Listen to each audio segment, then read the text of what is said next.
All right, it's recording now, Charisse. Good afternoon. How's it going? This is a rare occurrence. You mean recording in the middle of the day with 5 other people in the office? Yeah. Quiet on set, guys. That was kind of lame. Really I don't know why I sorry. said that. That's kind of corny. You are corny. Whoa. You just wrote on your Instagram "New Year, New Gear," which is a corny marketing line. Yeah. Okay, I'll take it. We are, in fact, using new gear, though. Wow, that's the most organic advertising we're gonna do. We have a new recorder. We have a Zoom H6, which I'm pleasantly surprised. All right, doors.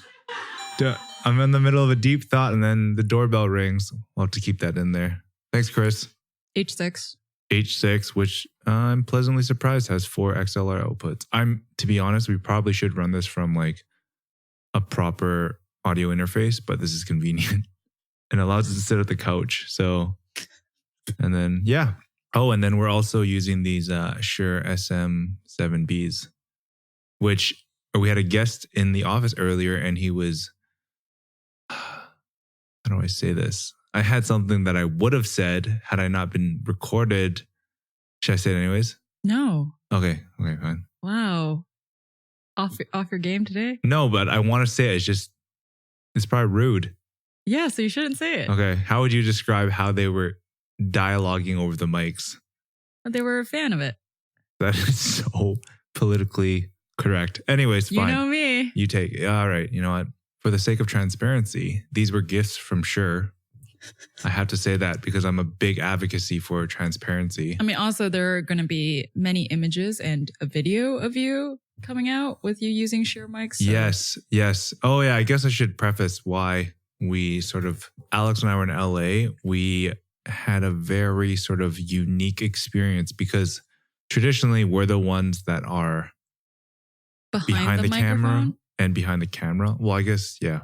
Right. Behind the camera is probably a better way. Not in the spotlight. And then for this instance, we were in fact in front where we were just doing some stories and basically hit us up and like, hey, we want to look into your process of creating audio stories. Yeah. So it was pretty cool, to be honest. And we worked with some really cool guys from London. Shout outs to Pro and Jake, as well as the sound guy, David. It was honestly like probably what you would call a dream team. Yes. That wasn't what I was going to say. I was going to say dream production, but dream team sounds probably just as good. I mean, it was kind of cool. You guys will probably need to wait a few months to see it. I'm kind of dreading seeing myself on camera. I mean, this is not your first time being interviewed or having photos published of yourself. You don't look back at it, you know? It's fine. How are things with you?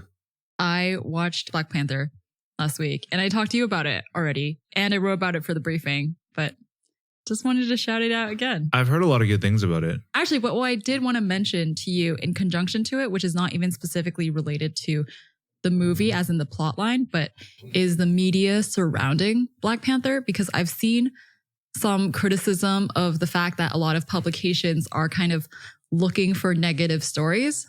Oh, really? Yeah. Like trying to find, like I saw this one in The Guardian, which was about, oh, you shouldn't expect Black Panther to be resistance. Like watching Black Panther is not equivalent to being part of a resistance movement. Mm-hmm. But I felt like the entire premise was inaccurate because I don't think I have not seen people trying to do that, like trying to put it in that light. Yeah. So the essay seems to be like trying to pick a fight in a way. And I have actually seen several other similar articles, and there were just people commenting on how it's like publications just can't let a good thing be. Yeah. Yeah. And I think that's unfortunate. I haven't seen it, but everyone I've talked to generally has had a really good sort of experience with the movie. Yeah.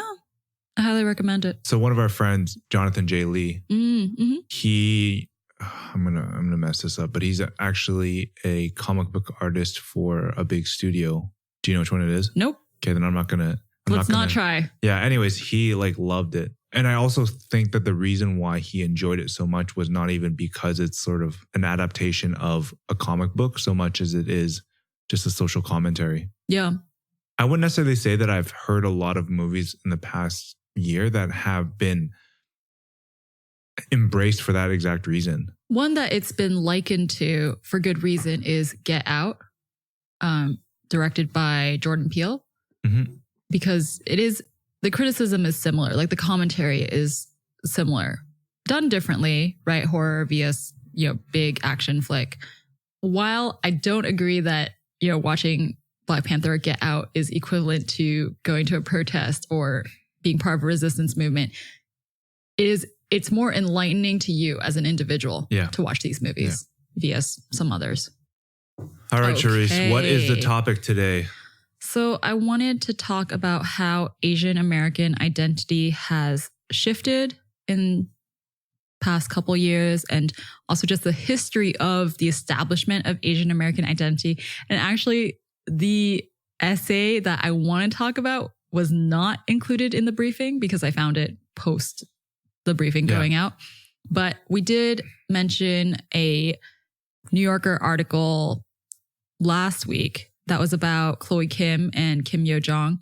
That was about how Asian American women were perceived during the Olympics and the Olympics coverage. So kind of piggybacking off of that essay is my excuse for bringing up this other essay. Before you jump into it, can I ask a question that's slightly off base? Sure, go for it. So my question to you is, obviously we're both Asian.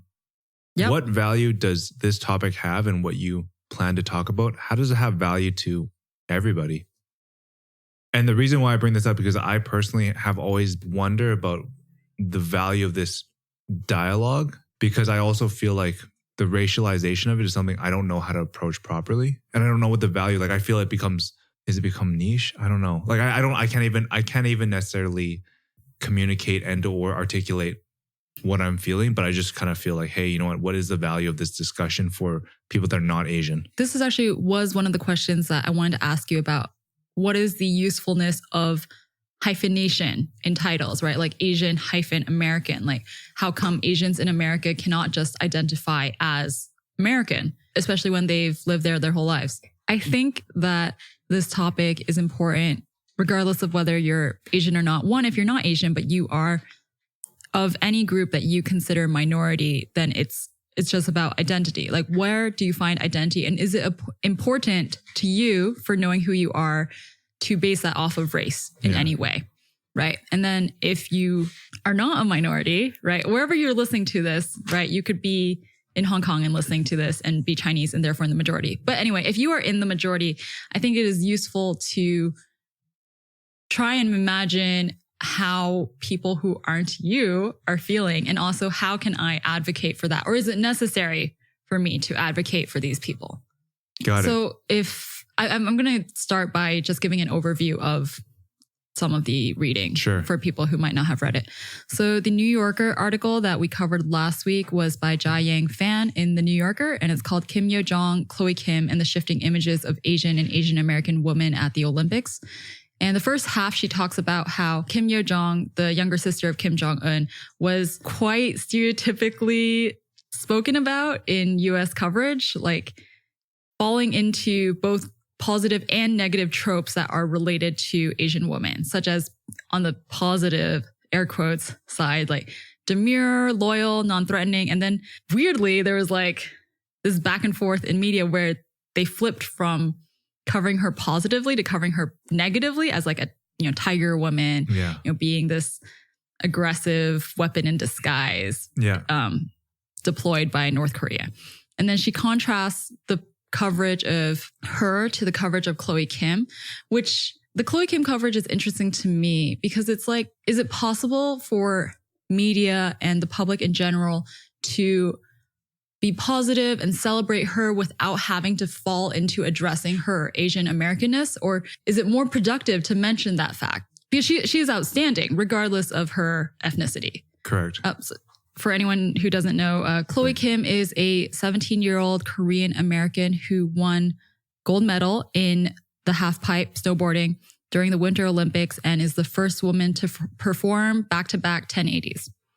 So regardless of ethnicity, she's outstanding as a human being and like doing physical feats that way. But there is a lot of coverage where it's like Chloe Kim is changing the way we talk about and perceive Asian Americans in the States. Got it. And I think that there's two ways of looking at it. The media perspective versus, I think it's the underlying agenda of the media. And there's the superficial element of what is the hook, like what is the quote unquote clickbait side? Because that whole premise could be interchanged with a lot of different things. Like Asians in athletics, definitely not something you would generally associate, right? Which is why that's the hook.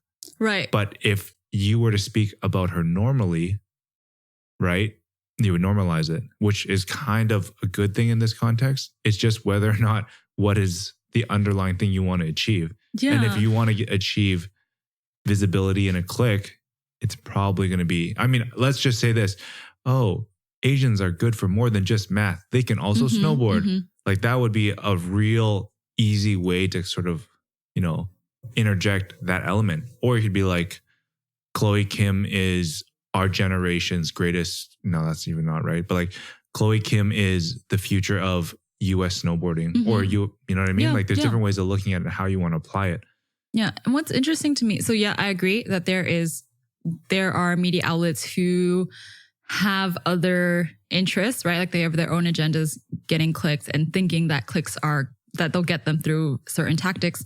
But it's also interesting because I've seen in interviews with Chloe that she herself actually talks a lot about her background, about being the child of immigrants, of feeling like during the Winter Olympics that she was competing to represent both the US and Korea, which is a phenomenon of Asian Americans because she was born and raised in the States. And there is no necessity for her to feel like she represents Korea. I think there is, though. I think there is. Like a necessity? I think there is a need on the basis of identity, because I don't think that she's fully accepted by the American public. I don't think Asian people in general, I think all races that are like all visible minorities don't feel necessarily a sense of being embraced by America through and through. Whereas like, I think that to throw another sort of counterpoint to it, like growing up in Canada, like it was not like I ever was like, hey, I want to go play for China. You know what I mean? Like it was always like, oh, if that was the dream, it'd be like, hey, let's represent Canada. Because as a Canadian, you're embraced, whether you're Sikh, whether you're Chinese, whether you're Latino, whether you're Korean, whatever. And I really think that that is a part of the American fabric.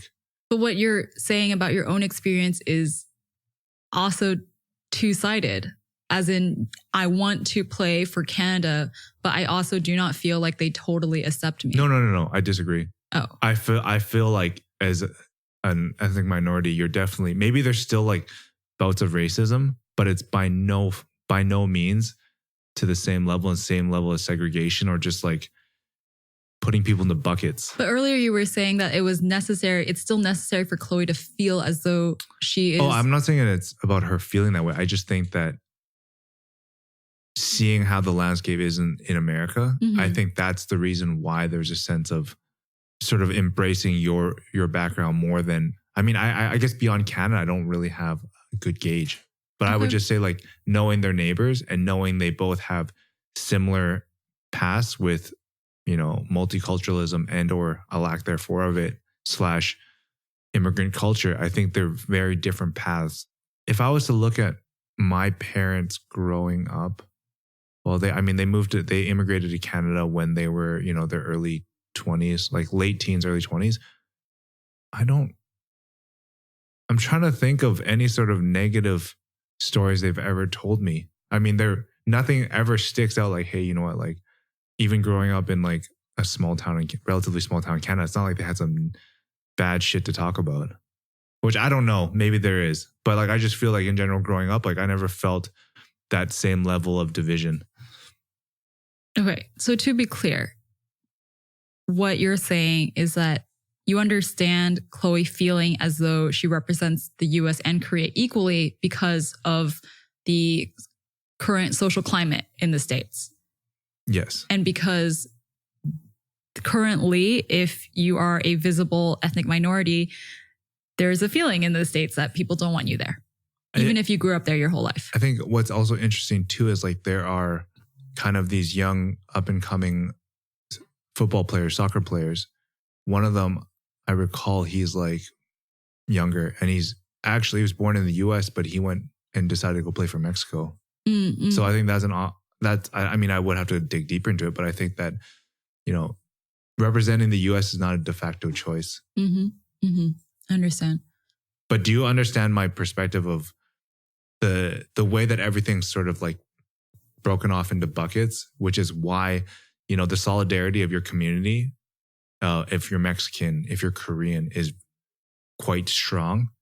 And I think that is what is part of it. Because through thick and thin, I think that community itself is something that probably is more powerful than you might think. I don't disagree with that being the case, but I think that it's interesting. We find it so natural because earlier I used the word necessity, and I feel like in a future where everyone is supposed to be like mixed race, mixed ethnicity, it's interesting to think that you can pick where your allegiance comes from. I think it is fine for someone who is Asian American, born and raised in the States, to not identify with, like if they're Chinese, but grew up in the States their whole life, to not identify with Chinese history and to identify with being American and American history.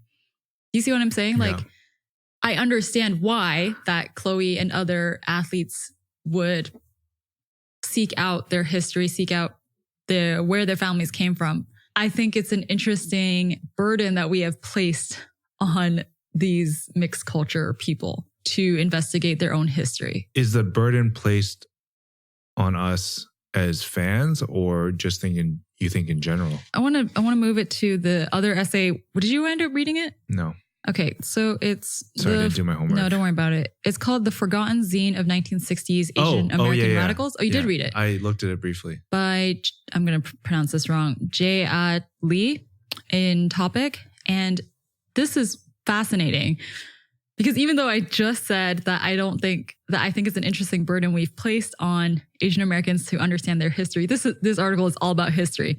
And it's about how in the 1960s, a man named Morase was inspired by seeing Black students mourning Malcolm X's assassination. And inspired from that point, he starts questioning, where do I fit in? I don't totally, even though I understand the civil rights protest, I'm not really part of that group, but I'm also not part of the majority group, right? Like white Caucasian Americans.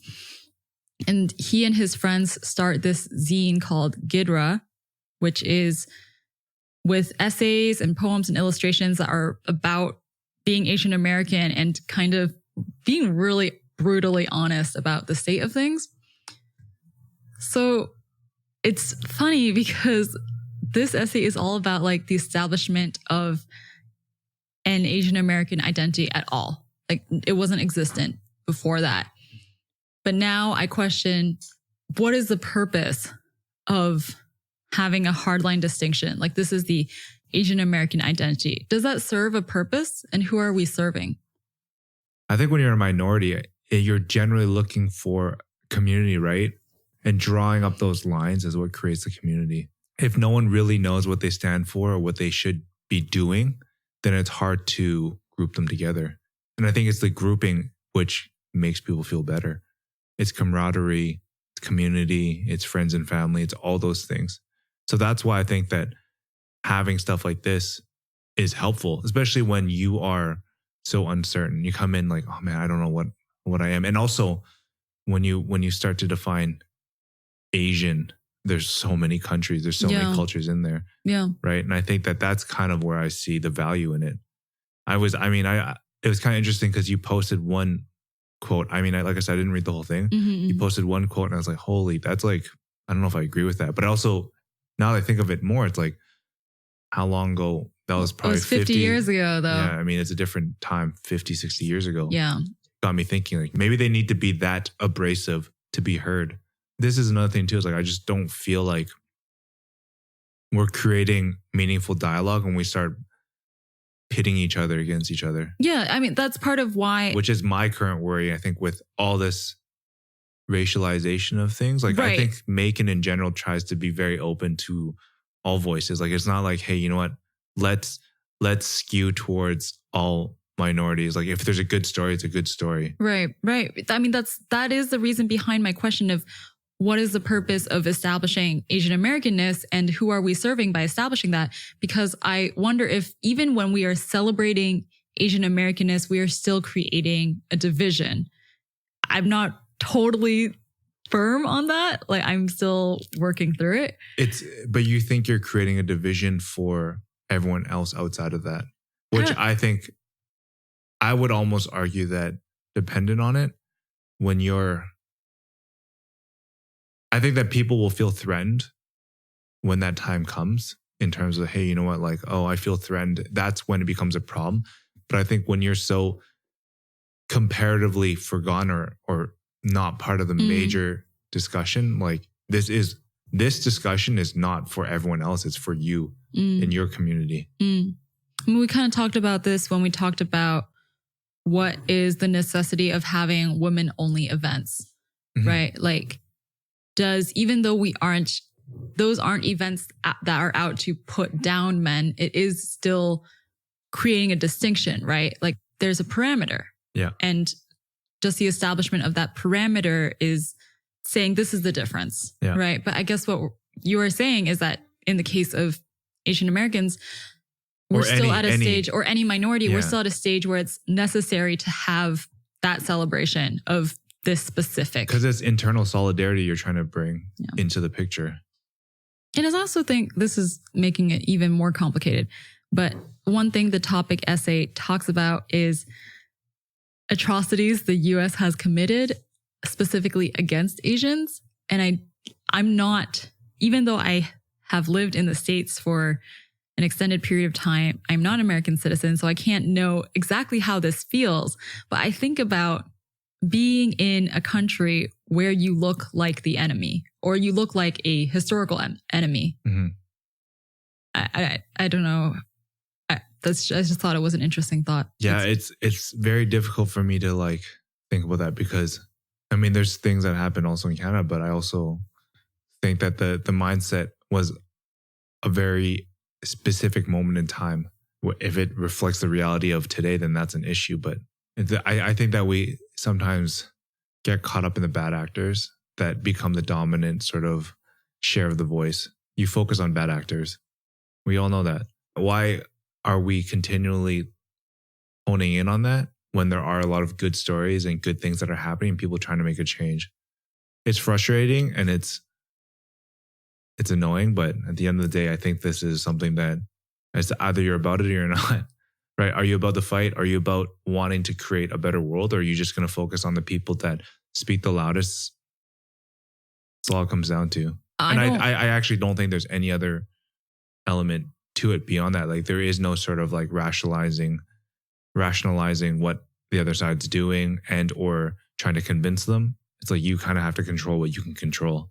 I'm not someone to pick fights, and I'm not suggesting that people go out and do that over, things that happened 20, 30, 40 years ago. But I do think this is one of my takeaways from this topic is I do think it's important for myself and for other minority groups to understand what came before.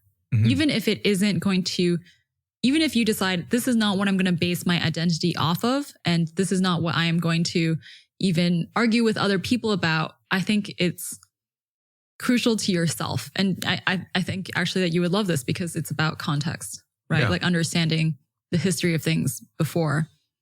I've seen you just pondering for the last 22 minutes, essentially.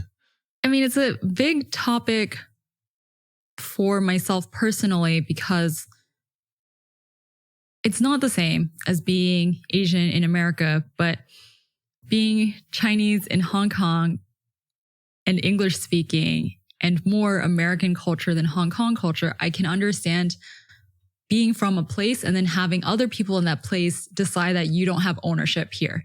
Yeah, I think that's one thing I think about too. And I remember I was like at Rax, which is like this. I'm not here to save you on your description of Rax. Damon, I'm going to call it a dive bar, but it's not a dive bar. It's like a pool hall where people just get turned. Anyways, it was like 3 a.m.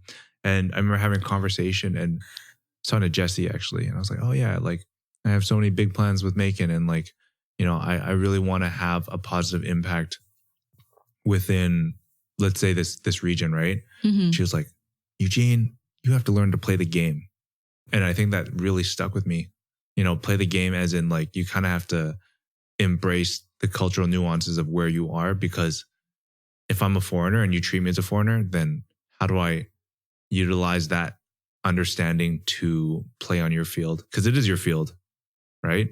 Mm-hmm. So I think that's what I took away. And like, if you get treated differently, you have to find a way to maneuver it. That's all it really comes down to. Every time we do a big topic and I pick the big topic, I always wonder, did I express myself accurately? And beyond that, also like, did I express exactly how I actually feel on this? So I don't know. The way I look at it is, at any given moment in time, you only have so much information, right?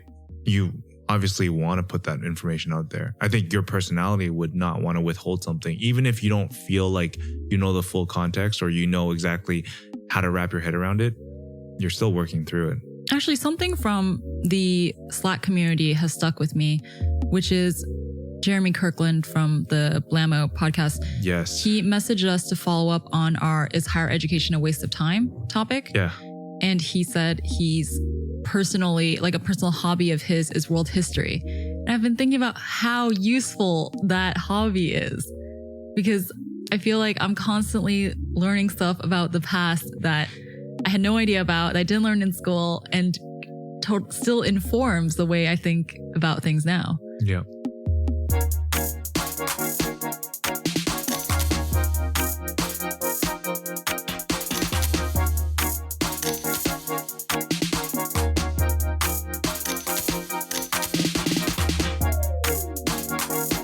My topic this week is the tyranny of convenience, which was a very interesting op-ed by Tim Wu. So Tim Wu is a professor at Columbia University and the author of the book, The Attention Merchants. Have you read the book, No, Eugene? this is where you're going to call me out because I told you this before. I knew it. I knew it. So I love Tim Wu. You've listened to a lot of his podcasts. I listened to a lot of his podcasts. That's how I first found out about him. I think he's a very enlightening guy. I think his insights are very profound, but the way he ties it back into the way we currently live our lives from a technological standpoint, from a media standpoint, I think it's all very relevant. And there's certain things that he introduces that maybe I was thinking fractionally, but he's able to kind of pull it all together and encapsulate it. Sharice is nodding because I think she You came in agrees. Yesterday raving I was about like, yo, you got to this read this op-ed. fucking article. It was like on I'm the pretty spot. sure I And said that. essentially, you said that, and then I had to read it on the spot, and you essentially stood over my shoulder and waited till I finished reading it so that we could talk about it. But how'd you feel after? Good. Yeah, it was Felt good. pretty on point. All right. Tell me what it's about. So yeah, Tell the basically listeners what it's about. his whole article talks about basically convenience. Mhm. What does convenience mean to us today? What did it mean to us in the past? And how does it define us as people? And it's interesting because it is a bit of a continuation of identity. Yeah, right? definitely. It's in a different weird. way. It's weird how like topics that it's like a vibe that, you feel like, hey, let's talk about this thing today. And Something then in the air. it influences. Yeah, maybe. So I think that what I found very interesting and fascinating over the course of this piece was, first he started off with sort of the history behind convenience and how it's sort of like, Mhm. one of the most underestimated and least understood forces in the world. And it really drives like human behavior. Yeah. Convenience is critical, right? Like, Yeah. that's sort of what defines whether you're going to pick that or you're going to pick this. It's true. We don't really talk about convenience as a motivator. Yeah, exactly. And I think that complex relationship has sort of changed a little bit. Like in the past, I think, let's say, I think he used the example of, the 60s. Mhm. In the 60s, convenience was meant as a way to kind of free us from the shackles of labor. So Yeah. basically, as you live a more convenient life day to day, it allows you to work less. And more that was the goal. specifically, things like a washing machine Yes. or a vacuum cleaner, microwave, stuff like that. Yes. Make life and work easier. The second wave, though, is convenience has been there to make yourself and individualism easier, which is a very big idea, I think. I had to think a little bit more profoundly about it and exactly what that meant. And then the example that he used was Facebook.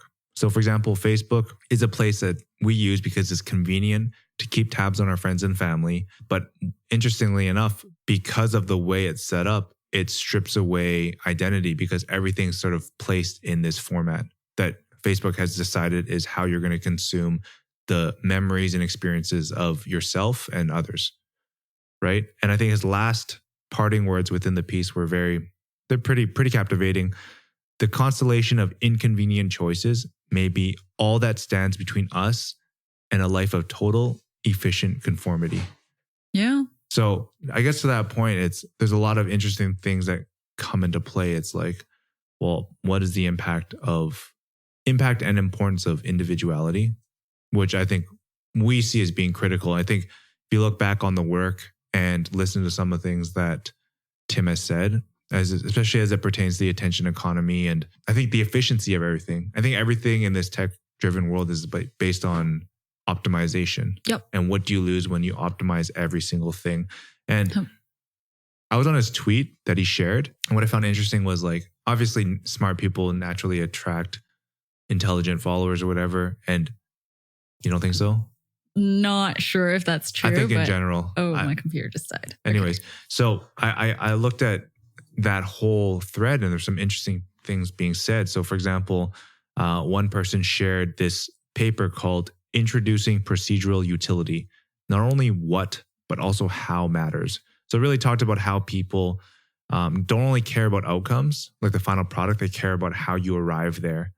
What's interesting is that I thought about this and actually shared it on my Instagram as a poll. And I was wondering, do people care about that these days? It seems like they don't. Like some people care about the process, but a lot of people just want the final product in their hands. Well, this is one of the thoughts I had after reading this is that what Tim was saying, most of us are going to agree with, or that was my feeling. Like I agree with this argument. And I agree that there is value in doing a slower process in things that are difficult. And I'm going to say that on the record, but in practice, that's not how we behave. This is just one of those things that as humans, you're going to say, yeah, I'm all about, the getting there is the journey, right? And not just the destination. Like that's not the important part. But when you actually go out and do the thing, you are drawn to the convenient, efficient option. Yeah, I think about that a lot. Yeah. But the poll is not going to be helpful because we're all going to say the thing that we think is true. Yeah. In your poll, like we would vote that way, but the reality is not the reality of our behavior. I would say that one thing I have thought about extensively is this isn't a black and white thing. It's not like you drop everything convenient and you lead a more inconvenient life because you're deriving value from that process or those processes, right? Right. So I wrote about it in the briefing, and that is one of my conclusions is that, and also I think this is what Tim is suggesting is not that you then pick up like, oh, I'm going to go and do carpentry, or I'm going to only buy secondhand gadgets. I'm going to fix them. And like, I'll never buy a new gadget again. It's more about like examining what habits are already like entrenched in your life. What is your routine, and in what ways has the convenience of that routine, taken away from you? Yeah. But also added. So what I think is the sort of like area where we should operate is what are things that the monotonous tasks in our lives, like washing your, like a laundry machine, right? How does that free you up to do other things? And how do you recognize that? How do you recognize that, by virtue of me having this done, this element of convenience, I can now sit down, think about something else. And I there's another underlying element to this too. Like all these things that we're talking about here, convenience and all that, that's honestly something that only certain people have the luxury of questioning, of thinking about. Because at the end of the day, it's like not everyone has convenience costs money, right? To take a taxi costs money versus taking public transportation. Not always. I think convenience does not always cost you more money. And I'll get into that. But I do agree that taking an Uber costs more money than taking the train. So that's the thing. Yes, it is a luxury. In some aspects, convenience is a luxury of having money, having the resources. But one thing that I'm more fascinated about, which is along the lines of Facebook, is the convenience of personalization and establishing your identity.